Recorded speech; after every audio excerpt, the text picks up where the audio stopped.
இதோ நானும் என் பொண்டாட்டி பிள்ளைங்களோட நல்லபடியா வாழ்ந்துட்டு இருக்கேன். கேசவன் அவன் பொண்டாட்டியோட நல்லா தான் வாழ்ந்துட்டு இருக்கான். இதை பாருங்க, துளசியும் நல்லா தான் வாழ்ந்துட்டு இருக்கா. இதோ நீங்க வளர்த்துட்டு இருக்கீங்களா, இவன் நல்லா தான் வாழ்ந்துட்டு இருக்கான்.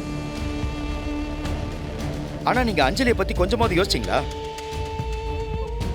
ஒரு புள்ளத்தாச்சி பொண்ணு நிம்மதியா வீட்டுல உட்காந்து ரெஸ்ட் எடுத்துக்கிட்டு அந்த குழந்தைய நல்லா பெத்தெடுக்கிறத விட்டுட்டு பிசினஸ் பண்றேன், அதை பண்றேன், இதை பண்றேன்னு ஊர் ஊரா அலைஞ்சுக்கிட்டு இருக்கா. மனுஷன் எவ்வளவு வேதனைப்படுறாரு தெரியுமா? இவ்வளவு சொத்து இருக்க என் பொண்டாட்டி எங்க கஷ்டப்படணும்னு கண்ணீர் விட்டு அழுறாரு. ஒரு ஆம்பளை இப்படி அழுதெல்லாம் நான் பார்த்ததே இல்லம்மா. அவரை நீங்க எல்லாம் கேவலப்படுத்திட்டு இருக்கீங்க. அவருக்கு நீங்க கெட்டவன்னு பட்டம் கொடுக்கறீங்க. டேய் நிறுத்துறா. அவன் ஏதோ நல்லவன் மாதிரி நீ சப்போர்ட் பண்ணிட்டு இருக்க. அவன் பண்ணதெல்லாம் நீ மறந்துட்டியா? ஏம்மா, நான் ஒன்னும் எதையும் மறக்கல. மனுஷன்னா ஏதாவது சின்ன தப்பு பண்ணதான் செய்வான். நாம தான் அதை சகிச்சுக்கிட்டு போகணும். அந்த ஆள் என்ன குடிச்சிட்டு கலாடா பண்ணிட்டு இருக்காரா, இல்ல பொம்பளை கிம்பளன்னு ஏதாவது அசிங்கம் பண்ணிட்டு இருக்காரா?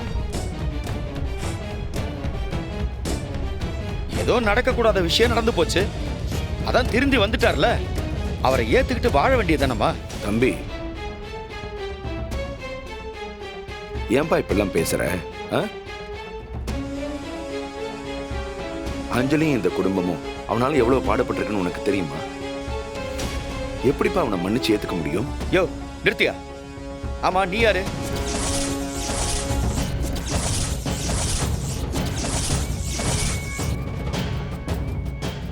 யார் இதெல்லாம் கேட்கறதுக்கு? உன்னை யாரு எங்க உள்ள விட்டது? தம்பி, இது எங்க வீடு, எங்க குடும்ப பிரச்சனை. முதல்ல நீ வெளியே போ. தம்பி, என்னதான் இருந்தாலும் வயசுல பெரியவங்க உங்க அம்மா. அவங்க கிட்ட நீ இப்படிலாம் பேசலாமாப்பா? ஒரு தாய்க்கு தான் பிள்ளைக்கு என்ன பண்ணணும்னு தெரியும். ஏதாவது பேசுறதா இருந்தாலும் அஞ்சலி வீட்டுக்கு வந்ததுக்கு அப்புறம் பேசலாம்ல. அதை விட்டுட்டு நீ இப்படி வீட்டுல வந்து யாரையா எங்க வீட்டுக்கு வந்து அட்வைஸ் பண்றதுக்கு?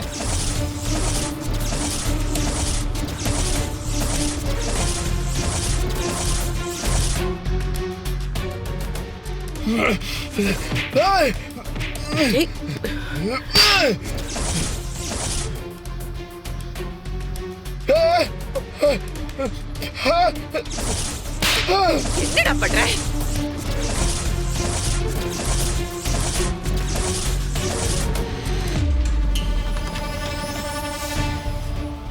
என்னடா நீ?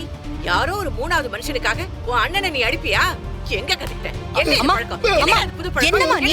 அம்மா கூட்டம் வாடி. நீ அமைதியா இரு.